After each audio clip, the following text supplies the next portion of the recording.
Welcome to End of Life University on YouTube. Today, I'm happy to share with you a conversation with Ian McCartor, who is the founder and CEO of the Ash Rose Foundation. He's also a grief counselor and a hospice nurse, and he's going to talk to us about how he uses art to help people with their grief. So stay tuned for that. Meanwhile, make sure you subscribe to this channel down below. Also, subscribe and leave a rating and review for the podcast wherever you happen to listen, and go to eoluniversity.com/support to find 3 different ways you can make a contribution to help keep this channel and the podcast on the air. So we'll move on now. Thanks.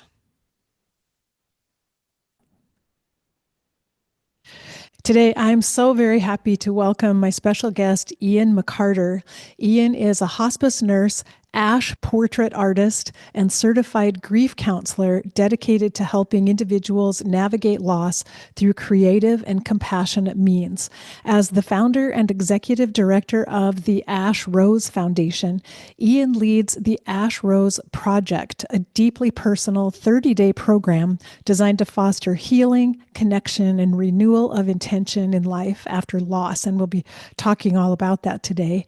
With a background in end of life care and a passion for using art as a bridge between grief and meaning, Ian's work offers a profound way to honor those we have lost while supporting the bereaved in their journey forward. Through the Ash Rose Foundation, he continues to expand access to meaningful memorial art, host gallery events that bring communities together, and advocate for new ways to find peace through remembrance. And you can learn more at the website, theashrose.org. So, Ian, welcome and thanks for joining me today. Thank you for having me. I'm looking forward to talking about all the things. Yeah, ever since we were introduced, I've been really excited to have this conversation with you.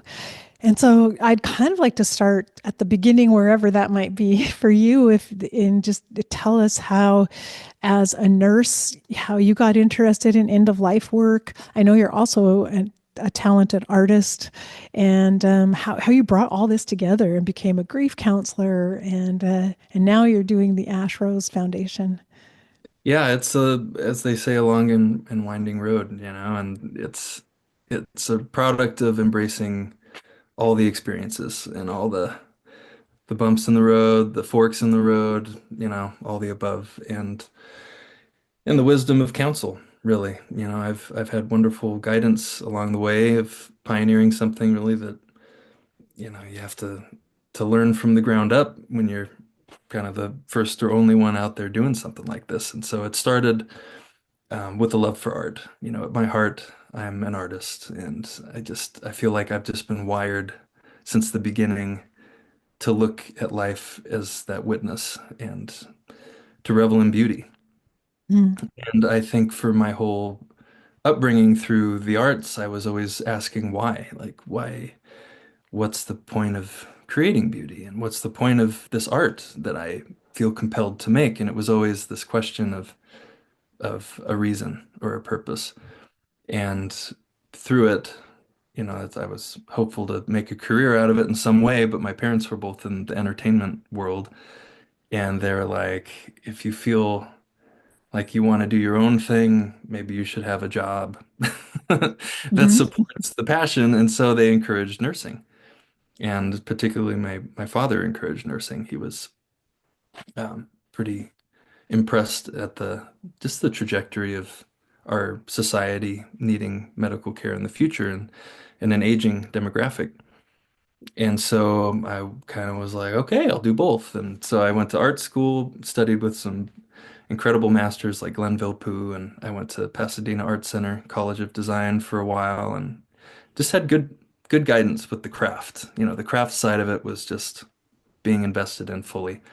And then nursing was a big challenge at first because I wasn't passionate about academia or passionate necessarily about the field itself. It's just based off of my parents' suggestion and this little whisper that there may be something waiting there for me. I felt something deeper that kind of moved me through the doubt and the question of should I be doing this? And there were moments of that where I was like, wow, am I giving up the purity of my craft's pursuit in sacrifice of something economic. But underneath it all, I felt like there was this assurance that there was just something I didn't know yet. Mm. And so in nursing school, I was able to maintain both those courses pretty consistently and juggle as best I could, and ended up working in the critical care unit here in our high desert area in California. And as a first job ever, jumping right into progressive care and critical care, it really was overwhelming. I was very struck by the suffering. And for the first time in my life, participating in the greatest pain that I'd ever seen in my life, one after another. And it was difficult not only that it was so new, but the environment left a void of meaning. There was a lot of that pain with this environment of, fix me now, save me, send me home. I don't want to think about it. I don't want to talk about it. And it was all this pushing back against the problem. And I don't know if it was the artist in me that was just like, there's something there in pain. And it's not here in this environment of medicine. And so there was always that tugging to leave that, but to be present with it for the reason of, seeing the contrast. And so eventually I went to San Diego and was given the gift of a hospice patient. And it was a surprise. I just walked into my cardiac unit, and the director offered if I'd be willing to take a hospice patient that day. And the conversation that I heard in that room changed the trajectory of the rest of my life. I heard of a dying father, a daughter, and the hospice nurse that was the case manager while I was managing the symptoms have this serene conversation Mm. of total acceptance and reflecting on the spiritual and philosophical aspects of the lesson that was happening at the moment. And that struck a really deep chord in me, and was like a light that told me to follow it. And I was like, okay, this is the next step. I know it. And uh, since then, I was fortunate to work in a number of capacities where I worked in an inpatient unit in Carlsbad. And there was something really special about the inpatient environment because there was this mutual support of families going through the same thing, where it wasn't isolated, but it was a home really. And there was 5 rooms and Mm. a kitchen and a fireplace and a living room. You could bake cookies, you could make coffee, you could cook dinner, and each person in that room was dying. But the families were able to meet and talk with each other and support each other. And that was amazing, to see the power of what that shared experience meant Mm. to these people as they navigated the most difficult chapter of their lives. And that really moved me further into that direction of like, wow, there's presence, witness, community. There's all these elements that help so much. And, the artist inside was just like, keep watching, keep watching, keep learning. Mhm. And in 2020, I was able to, for a couple years before that, participate in starting a hospice company out here with some colleagues that had invited me to be one of the initiating nurses and case managers. And so we had a bit of flexibility with what we were able to offer to people. And my mom had this idea, this wonderful idea one day, and she just suggested, kind of out of the blue, hey, you have a passion for receiving people's stories and a desire to create beauty. Um, you're in hospice, you're an artist. Why don't you offer the families to create portraiture with the ashes of their loved ones as a symbol of remembrance? And that really was it. That was the meaning and the purpose and the application that I've been looking for this whole time. I still can't think of another way that is more meaningful as a contribution with an art form. And Wow. And thank you, Mom, and just the wisdom of our parents sometimes, and yeah, very grateful for that. And so it started with just a gentle invitation. I'd created a lot of trust with people that I was working with, and I just suggested it. I was like, this is an idea, and if this would be helpful, I'd be honored to do it. And there were some people that were very willing and trusted me, and for that, I'm so grateful because those seeds of trust and those 5 years ago, has led to so many more opportunities for people to see that example and and be able to identify that metaphor within themselves Mm. and participate.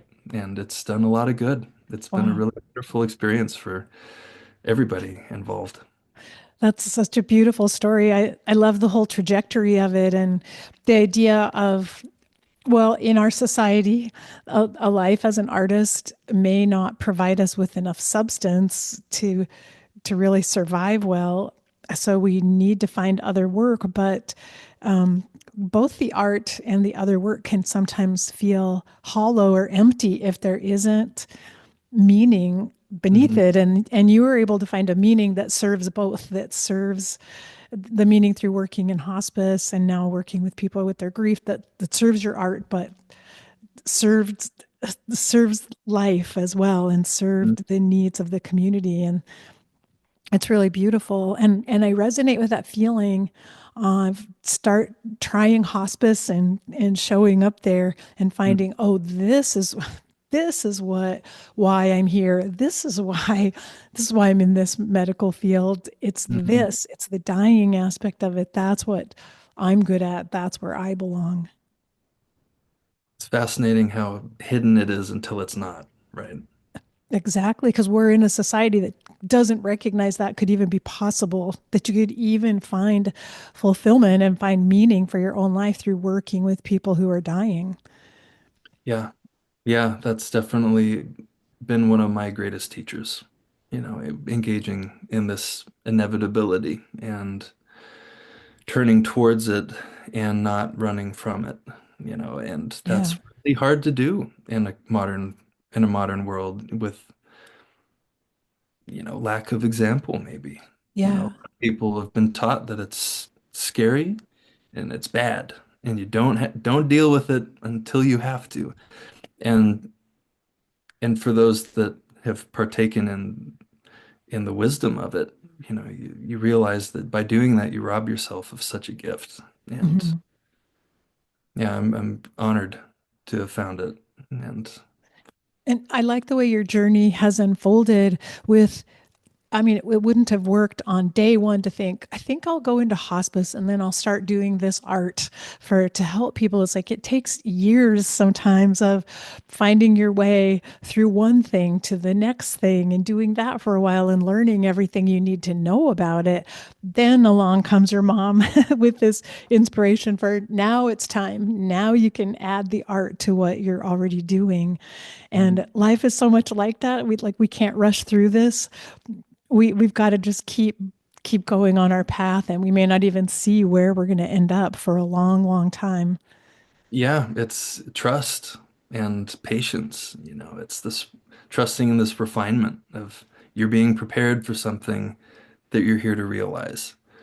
And, I like to use the metaphor of a masterpiece. You don't just start and instantly create a masterpiece unless you're using AI these days. But if you're creating something with that intention, you start with the sketch.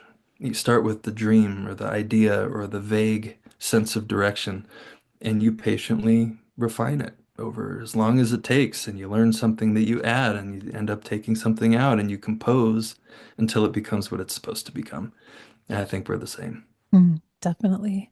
I'm really curious about just the actual physical process of making a painting with ashes. How do you actually do it? How does it work? Yeah, it's a common question. Yeah, right. And it took some experimentation of how to best incorporate it as a medium. And I feel the way that we've refined it in that regard uses very little actually. And a lot of people that approach me are kind of concerned. They're just like, well, I want to save some for this. I want to scatter some on the beach. I want to do this with it. I want to put it in a necklace. And we only, for a standard size piece of work, we use less, about it, maybe less than a teaspoon. Mm. And it's blended with a charcoal powder. So it's half charcoal powder and half cremation ash. And I hand blend it into a very fine dust. And then I paint it on with a brush. And for the finer detail, I use a pencil with graphite. But the majority of each piece's tone is that blend of charcoal and ash. And some people have requested actually that the actual ash be incorporated into the piece. And so beyond being hidden in the medium, which some people prefer, and that's totally fine to see it and just know it's there, but not have it be so visible. Some people really want that textural Mm. presence. It just has a different emotional, psychological connection there that I think is also really interesting during the process of composing the piece, which with each participant, it's a lot of exploring photographs and stories, animal, nature, environment, like anything that contains meaning, and also the way that the ashes are incorporated. Like all of those are layers of meaning that are woven into this final work, and there's a lot of layers to these art pieces, I'm after. sure. So I was going to ask if you use a photograph on the one hand for inspiration, but it sounds like there's so much more to it than that of spending time with family members who really tell you stories so you know who this person is that you're doing the portrait for. Right, and that is the intention beyond just the creation of the art. It's that engagement with the person that's surrendering that precious material and an invitation to bring that person back into the room and to have a completely open place to share the good, the bad, and the ugly about that person and just put it all on the table and have it all be available to draw from and to connect to. And that's part of the healing process. Mm. It's not just here's the ashes, here's a photo, call me in a month. You know, I had a couple people who wanted to engage like that, and I just felt like, no, no, there's so much more that we could be connecting to here at the heart of it. And at the end of the day, when you get that art back as a reflection of you in that love and that ongoing relationship, the deeper you invest in that discovery as the art's being created, the more magnitude that final piece has when you receive it again. Mm. That's really what the foundation is, the Ash Rose Project, has has strove to incorporate is that invested journey with that person and the support it takes to actually go there. And it's scary and hard and it's sad and you don't really want to go to all those corners of feeling and recall and the shadows. But in order to create art, you need the darkest of the dark and you need everything in between and the lightest of the light. And that's how you get the most depth out of a piece of art. And I think internally and spiritually and emotionally, you need to access that full spectrum and allow that to bring forth the most perspective and Mm.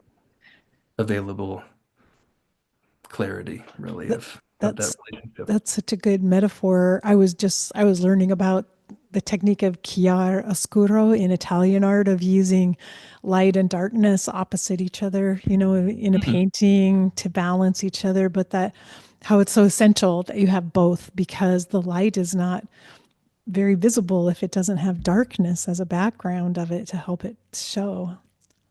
Right, right. And I love physical metaphors like that. It Yeah, just really connects to a deeper concept that I think, it's hard to grasp in some regard when it's more of a concept, but I love how these tangible metaphors can help us so much. for sure. It's a story in and of itself. And I know you use the rose as a logo and in the name, and then that is very symbolic as well. Hmm. It is. It is, and it's also a verb. I like to bring that up too. That's true.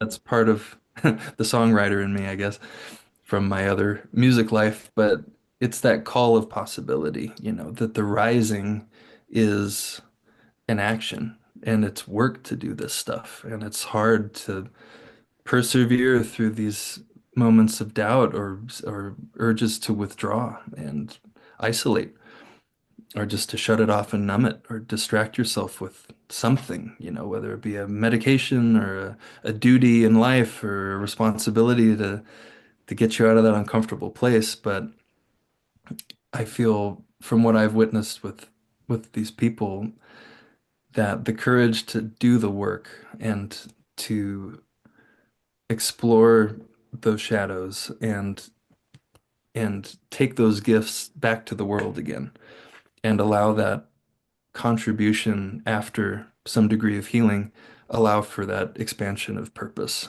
And I love to share the example of Viktor Frankl's book Man's Search for Meaning. Mhm. When I read that in the earlier stages of this personal work, that perspective stood out to me so much, and how as you experience it you realize that you are a conduit for those experiences to then reach back out and bring good to the rest of the world, Mm. to provide light on a subject that they're finding difficult as well, and they're looking for resources, and you've been there and you can reach out and be like, I can help you. And I've been so honored to see so many people through this process journey into that confidence of organizing their experiences to a point where they feel so equipped to reaching back out to the community again. Mm. And I'm curious about the 30-day program and how that works. If you could describe more about that to us and how the participants interact. Yeah, absolutely. I like to keep it about 30 days because a finite time frame allows for a really kind of a preciousness to the time. And it's not just, drawn out indefinitely, but it's like we have this little bracket to really focus Mm. and honor and allow for that structure essentially to help with the engagement. And so when I meet with somebody, it's at the beginning of the 30 days, and I provide um, a list of 30 questions that each week focuses on a different bracket of the journey. So the first week is more reflecting on the past and that relationship and really what that person's left behind for you. And then the middle 2 weeks are more about integrating it into the present moment. And then in the fourth week, it's looking ahead into the future and how to transmute a lot of these reflections into action. And it's been wonderful to hear from the people as they journal through this 30 days that they know that though it's hard, that something outside of that window essentially is being created. And the art, as they're investing their emotions and their courage to explore all of these elements, they know that something else is going to come. Mm. And it's that metaphor of trust to be hopeful and to know that something will come from this work and this effort, even though you don't know exactly what it is. And Mm. a fun part of the program is every artwork is a surprise reveal at the end of the 30 days. So Oh, nobody interesting. is watching it as it's happening. Nobody's making any kind of suggestions. It's just a complete surrender to whatever they gave in the beginning and this commitment to exploring for those 30 days and then to receive the art at the end. Mm. Yeah. And so you're drawing their experience in a sense. I mean, you're creating the drawing during the 30 days as they're going through it. And do you have more than one person at a time in the group? So you're I don't, I try to keep it as much as I can focused on one person at a time. I do initiate people overlapping a bit, but I try to have one piece of work going at a time with this, just so it's very focused Yeah. and it's very present. I'm able to juggle multiple people at once. I've done as many as 7 or 8 at a time once, and it wasn't as therapeutically focused. It was more a commission base, but I find that the more present I can be with each individual person, there's a spiritual quality to it that I Mm. feel I feel I've learned to honor more as the time has gone on. And interesting little whispers come in when you're listening, that end up influencing the work, and it can be surprising sometimes, and it's like that work with the subconscious and the access of dreams and the unseen. It's just I'm a humble student.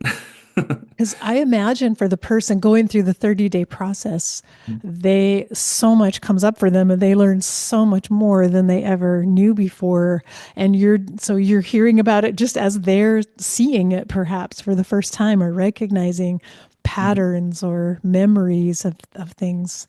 And connections, Hmm. putting the pieces of the past together. And so many times through the aftermath of grief, it's hard to find a safe space or a conducive environment to really go back and reflect on that relationship. You're just so swept up in surviving and keeping the pain under control and just moving forward as best you can. But a benefit to the journaling is it's allowed people to go back in a way that, they're uncovering treasure, and they're digging, and they're given permission to dig. It's okay, and it's beautiful, and you will find things there, and it's gonna get your hands dirty and you might get a blister or two, but the digging is what's required, and really the metaphor of you're preparing the soil for the flower. You're planting the seed, and you're tilling the earth so that you can be a steward of that growth and allow for nature to take place in you. Because if you do that, and if you nurture that deeper part of yourself and prepare that internal soil with love, you'll be amazed at what blooms. It Yeah. happens over and over in so many different ways, and it's natural, and it just happens. You can't really do anything to stop that love from coming forth if you make the space for it. Wow. And what an incredible process for you too, because you're also having to trust and surrender. And you also, it's not like you already envision what the product will look like in the end, the portrait. I'm sure you don't know. Each step along the way, it might be changing entirely as you're going. Yeah, and it does. And I love that challenge also of humility and allowing that final representation to be revealed and not controlled necessarily. I bring all the craft I have to the table to compose, but you never want to close. You always want to stay receptive to the little things that might make all the difference. And so something really interesting happened on this recent presentation. I was working with a woman who lost her mother very suddenly and tragically to a brain hemorrhage. And she reached out the day after her mom passed away, and she said, this art is something I want to do for my mom and celebrate her like this, and this is perfect." And I found that to be really rare because usually people come to me after some time has gone by, but you know, each in their own time. Anybody who's gone through it knows that no two snowflakes are the same. And I uh, I asked essentially what the theme was going to be, and she had an idea of what she'd like the piece to represent, and she immediately said orchids and a butterfly. Not a Mm. photo, not a physical face, but a transcendent image. And I found that to be, wow, okay, here we go. This is going to be interesting. And her reasons for choosing that were so personal and beautiful, and And so I allowed her to share as much as she possibly could about her mother and in that initial meeting. And then as we spoke weekly throughout the 30 days, we do a weekly check-in for every participant as like a counseling session. They share whatever comes up, or if anything's particularly hard to get through, or they just need to share. And the exciting, wonderful things as well, to be able to verbalize those things are so important. But I was listening to her and I just kept like sensing this composition coming through. And so I did this composition of four and a half orchids that was like just where one was leaving the page by a half, Mm. and five buds and a butterfly descending on one of the orchids that was forward facing. And so through that, she and her siblings had different degrees of turning towards the grief and the loss, and some became a little more distant, and some became a little more withdrawn, and some turned fully towards it. And I think that naturally influenced the composition, but something else was just kind of like buzzing at me a little bit. And so I asked her, I'm like, how many kids did your mom have? She's like, oh, four and a half. Wow. She had a half daughter from the marriage. Wow. Hmm. And I'm like, whoa. Whoa. Like, how many grandkids? She said five. And that's how many buds there were. Yeah. Oh my goodness. I was like, whoa, that was Oh wow. ding, ding, ding. It just kind of was glowing in a sense. And I love that. I'm humbled by that. And that happens often with these pieces. And I feel that there are potential ways to engage with that presence in a different way, to be like, wow, there's something saying, carry on, and Yeah. something, thank you for remembering. Thank you for looking at this. Thank you for turning towards it and not running from it. And I feel like these are just able to be embedded into these works as a daily meditation and a reminder Mm. to where, she has that drawing now on her bedstand. Whenever she wakes up in the morning and before she goes to bed at night, she can look at that and think about that and allow that to just be there for that moment every day. And Yeah. yeah, And it seems like that symbolism could be even more powerful than a portrait of her mom, which she probably has photographs for all of that. But that the symbolism and the metaphors and the energy contained in that image, that you have to be very humble because you have to just be open to whatever comes to you. You can't have your own agenda, or it just has to come from outside of you, it sounds like. yeah, and I think that that's the journey of letting go. It's letting that ego, the self, get out of the way because there's a lot more that needs to come through than you. And to come at it as a servant, I think, is a well-prepared servant with the tools required to be receptive to the best of my ability to contribute to this outflowing that then becomes something tangible that can contain so much, in a world where we're so saturated with videos and intensity and movement and noise and information. I feel like that pendulum in my heart was just like, go the complete opposite direction of all that stuff.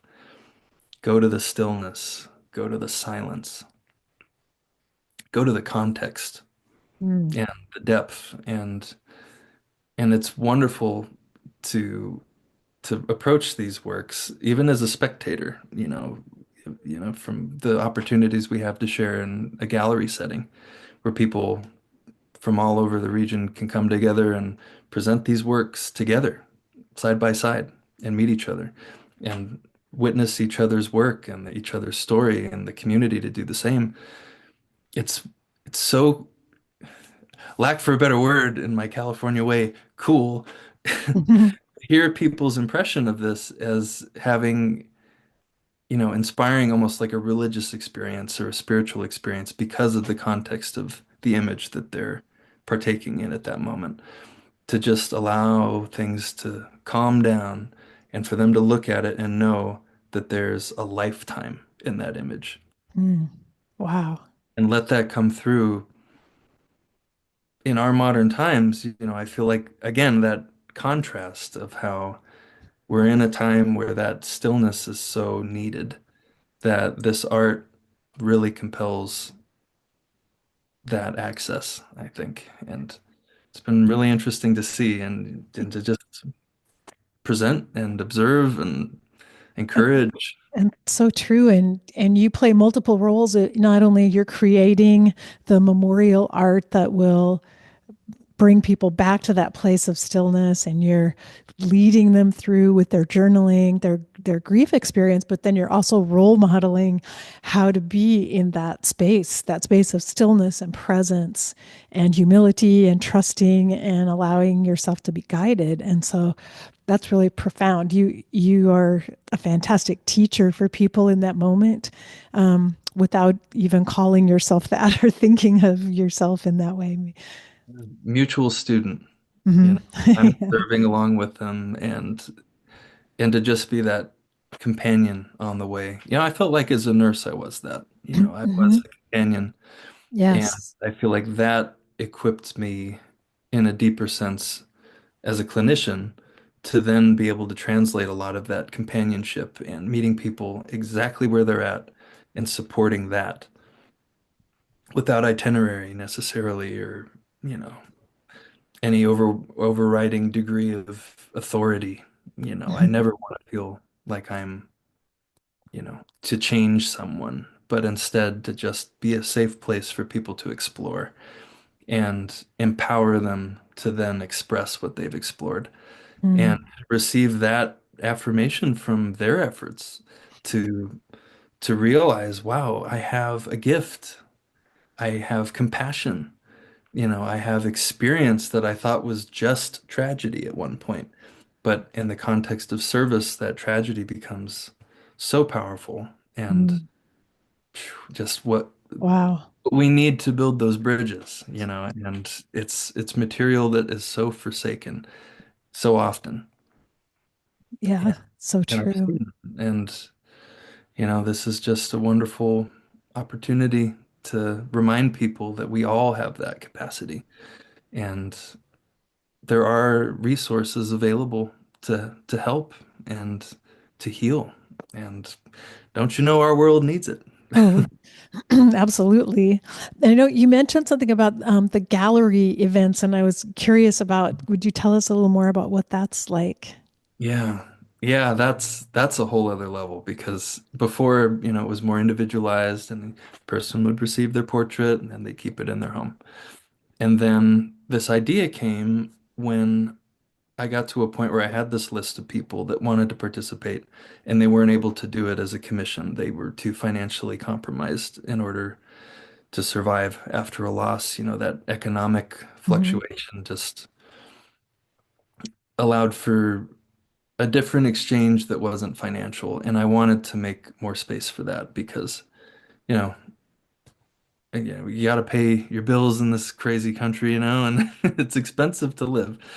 And I was just racking my brain of how I could offer this free of charge for people willing to participate in their healing journey and allow, money not to be an issue.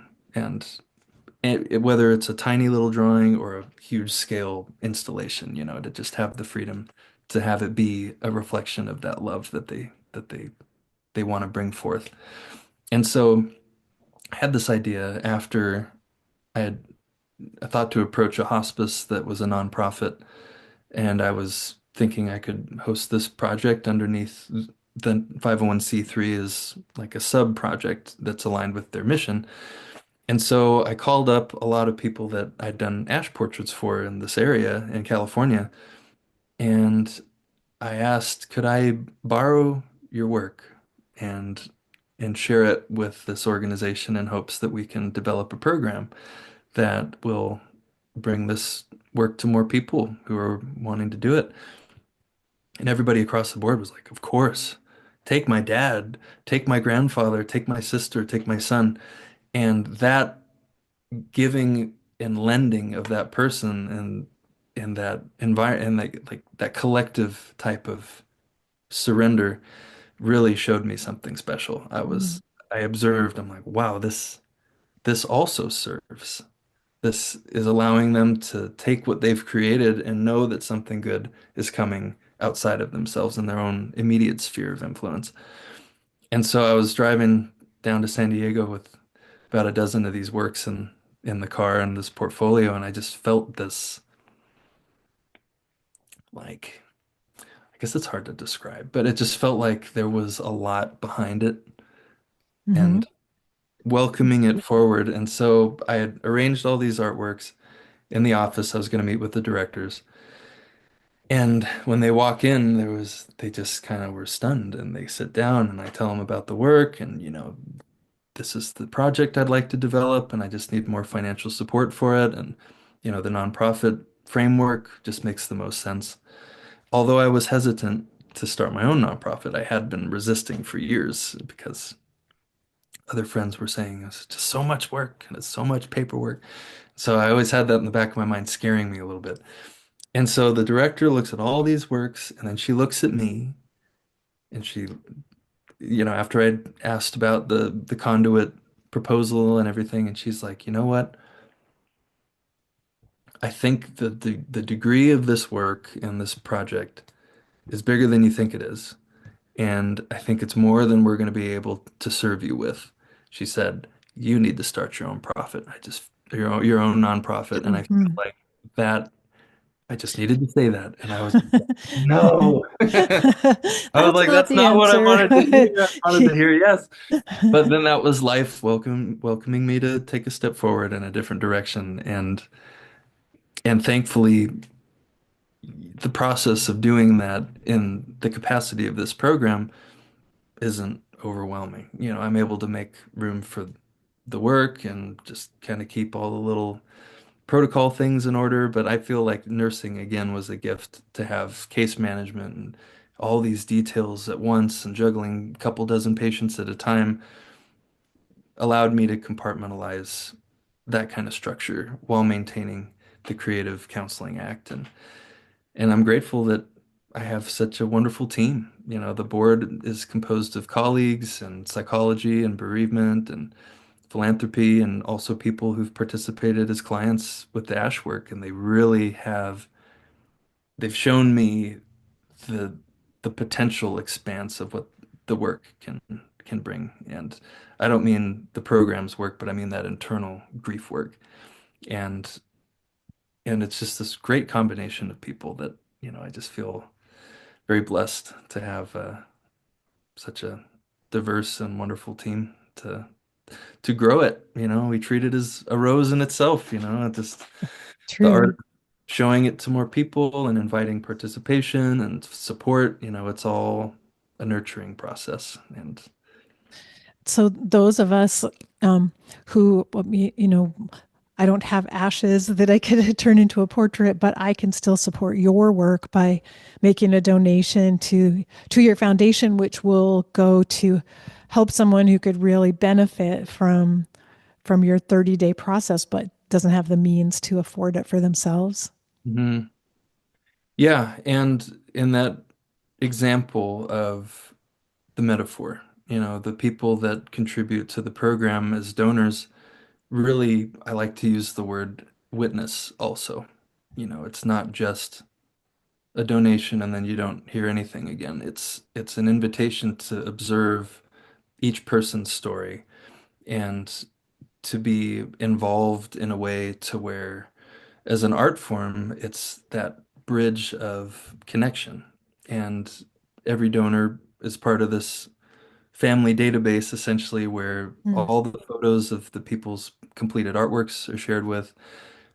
Each person who participates are invited to write a really thoughtful testimonial of their journey and how the work's been helpful and how looking ahead now that they have partaken in the program, how that's changed. And to share that directly with the donors is the ones that help make it possible is just such a gift. And to provide that space for the participant to extend that gratitude and that commitment really.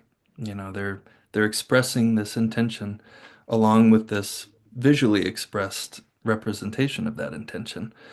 And then along with that, as the participants and the donors combined with the community, these annual galleries are an invitation to really take that community connection to another level. Mm. And the galleries are essentially were inspired by that day in that hospice, talking with that director and feeling the collective presence of all those works. And then another layer on top of that to invite the people who those works were done for into that gallery space to meet each other and to have a space to share their story with, a community that needs to hear that kind of Mm. example and to connect it to, a story and an image representing all of that.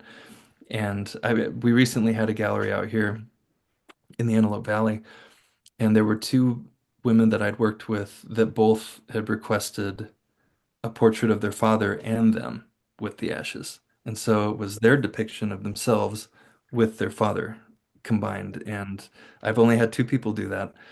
And so they were able to actually meet at the last gallery and look at each other's works and just instantly see each other.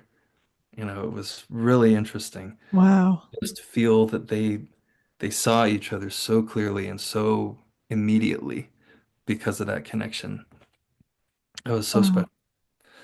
And Are, are and I most, oh, oh yeah, go ahead. I was just going to say, are most of these people you work with in person who live near where you are so you can meet with them physically, or are you able to do it over Zoom like this? Yeah, I've done it both ways. Mm. I try to make accommodations to do it in person as much as I possibly can. I'll travel out of state sometimes to do it. And then sometimes it just works out better for everybody, excuse me, to do it digitally. And then, USPS has a really secure way of mailing ashes now that, they have cremation ash kits that are free and, it's all signed off and hand passed and there's no disconnect with conveyor belts and stuff from what I've heard. So it's very secure Mm. and I was just really glad to hear that that was an option that made it that much more um, I guess, supported to let go into letting go of that precious material. That's really interesting. And I was just thinking of, at least I keep hearing these statistics of the number of people who actually have an urn full of ashes sitting in a closet or a box of ashes somewhere that they Yeah. don't know what to do with. They've never been able to come up with a plan or an idea of where to scatter them. And maybe in a way it represents their grief has been shoved into a closet and it's being hidden there. And it just seems like this is enough of a little motivation. We're not dealing with the whole box, but take out a little sample Mhm. and create this portrait. Like, what an amazing way to begin that journey through their Mhm. grief. Yeah, I love what you said about that being a metaphor because it is so many times. There was one woman I worked with who had her father in a bag in the closet for 3 years, and she just was like, I don't know what to do with it. Where does it go? What does it need to become? Like, what's the point? And when she heard about the ash rose work, she knew that that was a step that she needed to take. Like you said, it wasn't everything. It wasn't the whole mountain she needed to climb, really, but it was a step in a good direction that she trusted. And she exemplifies so much of that metaphor, and I think it's all connected. And I was going to say the portrait becomes something lasting, but I think I heard you say before that at some point there is impermanence built into these ash portraits. Is that correct? That over time the ashes could disintegrate a little bit in the portraits, or I haven't experienced that. I oh, mean, I okay. would I imagine wasn't sure. in 100 years it Oh, probably would become more brittle. But we do try to secure it within the framing process as best as possible. There's like UV protectant glass and stuff. oh, okay. But yeah, like Like all all things. things. Yeah, that's But true. yeah, I think that's important to remember too, and not to hold anything too precious. But it is really an honor to hear how I guess there's this importance imbued to these pieces. Like during the fires that were happening recently, we had several people that I've worked with who were threatened by it, and they shared later, humorously, they're just like I didn't think of my family photos, I didn't think of my money, I didn't think of my medical records, I thought of the portrait. Hmm. She's like, that's the one thing I wanted to save from the Wow. fire. And Wow. that's interesting. What came from the fire Yes.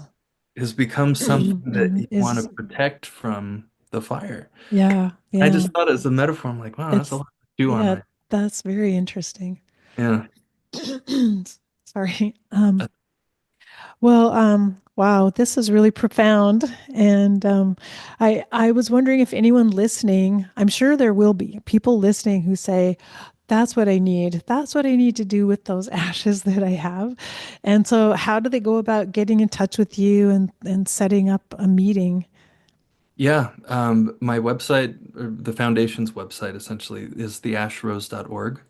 And there's very easy ways to contact me through there. It's info@theashrose.org via email.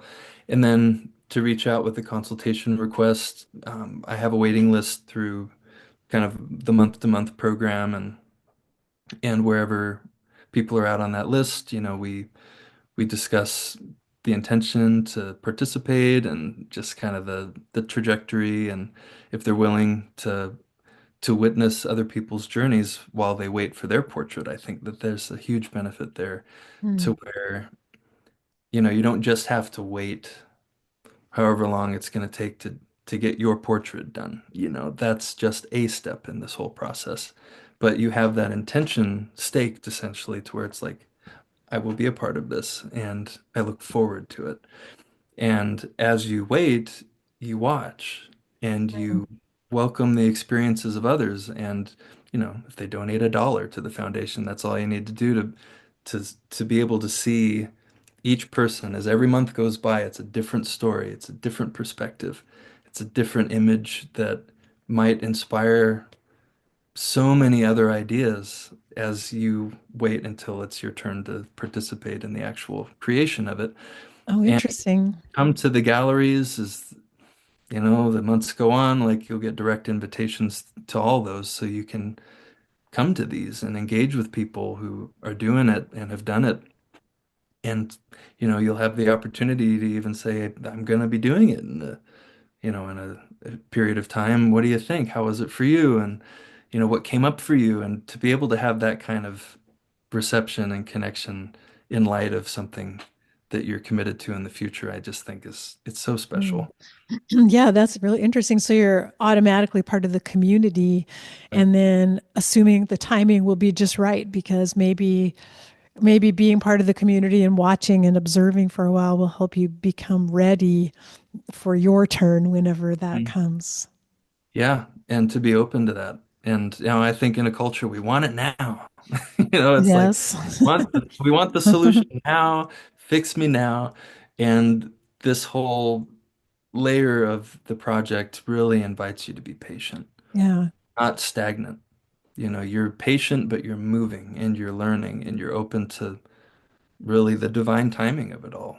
I think this is all connected work, and to be able to participate in different ways just invites a different holistic quality to the whole experience. Yeah. Yeah. That's beautiful. And so the Ash Rose is a 501(c)(3), so it's a tax deductible charitable contribution if someone makes a donation, That's right. just to remind people of that. So they can go to the website as well to find out how to make a donation and then become part of the community and start observing. Because even those of us who, we may not have our own ashes that we want something done with, but to be part of that community and then also to be able to refer people that we love and care about um, for whom this might be perfect. I think that would be really wonderful too. And to know that we're supporting someone taking part in this experience who otherwise might not have been able to access it. Correct. And for people who don't have the actual cremation ashes of their loved one, but to be able to allow the story and the art form essentially to reflect that universal metaphor Mm, that we all have ashes in life. We all suffer loss. We all navigate experiencing change of things that we love and hold dear that become something else and they become mm, dissolved or diffuse or chaotic or gone. And with that, participating in their own experience of how to assemble that scattering into something cohesive and mm. that chaos into something clear and allow clarity after a period of work and perseverance and intention and support to transcend. Wow. It's what it's all about, you know, Yeah. it's this example of transcendence and embracing what it takes to transform something. Yeah. Transformation, you can't remain the same. You have to break. You have to disintegrate so much of what once was to then learn and reassemble and become something completely new.